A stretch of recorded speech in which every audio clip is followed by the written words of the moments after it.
Hi friends, నమస్తే అండి. TET రాసే వాళ్ళకి చాలా ఉపయోగము, అందరూ కూడా నేర్చుకోవాల్సింది ఇది.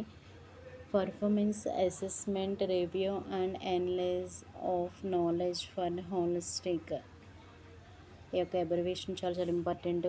జాతీయ విద్యా విధానం 2020లో ఏమి ప్రతిపాదించారు అంటే మల్టీ డిసిప్లినరీ విద్యను అందించాలి, బహుళ ఎంట్రీ ఎగ్జిట్ అవకాశం ఇవ్వాలి, ఒక అకాడమిక్ క్రెడిట్ బ్యాంకును స్థాపించాలి, ఐఐటి ఐఐఎంలతో సమాన స్థాయి మల్టీ డిసిప్లినరీ ప్రభుత్వ విశ్వవిద్యాలయాలను స్థాపించాలి.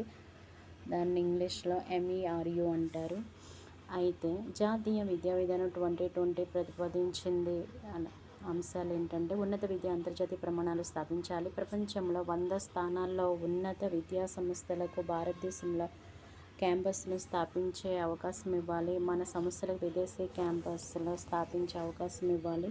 చాలా చాలా ఇంపార్టెంట్. జాతీయ పరిశోధన ఫౌండేషన్, నేషనల్ రీసెర్చ్ ఫౌండేషన్ జాతీయ విద్యా విధానం రూపొందించింది. 1986లో రూపొందించారు. జాతీయ విద్యా విధానం 2020 ఏమి ప్రతిపాదించింది అంటే భారతీయ భాషల ప్రాధాన్యత ఇవ్వాలి, భారతీయ అనువాద వ్యాఖ్యాన సంస్థను ఏర్పాటు చేయాలి, భారతీయ భాషలను స్థాపించాలి. చాలా చాలా ఇంపార్టెంట్ ఫ్రెండ్స్, బాగా నేర్చుకోండి.